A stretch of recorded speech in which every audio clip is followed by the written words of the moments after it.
Richard Armitage faces the fury of an onslaught of tornadoes in the new disaster film Into the Storm. The movie takes place in the heart of a storm, and these storms are trying to destroy an Oklahoma town. Richard Armitage is joining us now from London. Good morning to you. Good morning, Marcia. How are you? I'm doing very well, thank you. So most actors prepare for their roles. They try to get into the character as much as possible. I understand for this role, you intentionally did not. You wanted to be surprised genuinely by the effects of the storm. Tell us about that. Well, I mean, I kind of prepared the backstory for the character and I gave him a history, but what was interesting about usually I would research the science behind the tornado, for example, but I felt that this guy was a high school teacher, and although he'd understand what to do in the event of a tornado, it was definitely going to be a moment-by-moment story for him, and I wanted to see what that felt like. And there's not just one tornado, there's multiple tornadoes. Tell us about your character and what he's like. Gary Morris he's a high school teacher. He's the father of two boys, and their mother has sadly died. So he's sort of father and mother to both of the boys. And, you know, I saw him as a very ordinary, conservative everyman.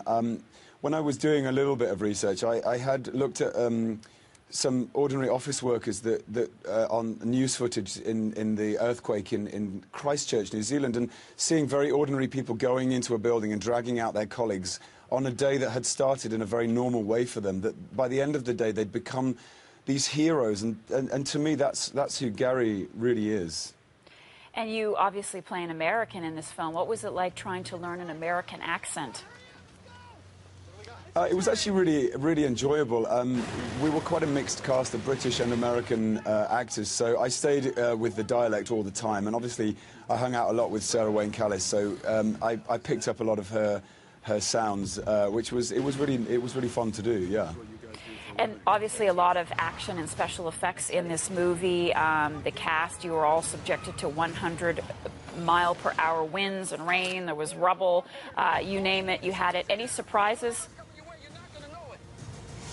I think the most surprising element of actually making the film were the amount of practical stunts that we did. I thought more CGI was going to be involved, but you know, we ripped the roof off a school, we threw trees through windows, there was an 18-wheeler truck that was dropped from a crane about 3 feet in front of me. I think that was the biggest surprise I had. I was running towards a bank and a truck dropped out of the sky. That's not CGI, that's real.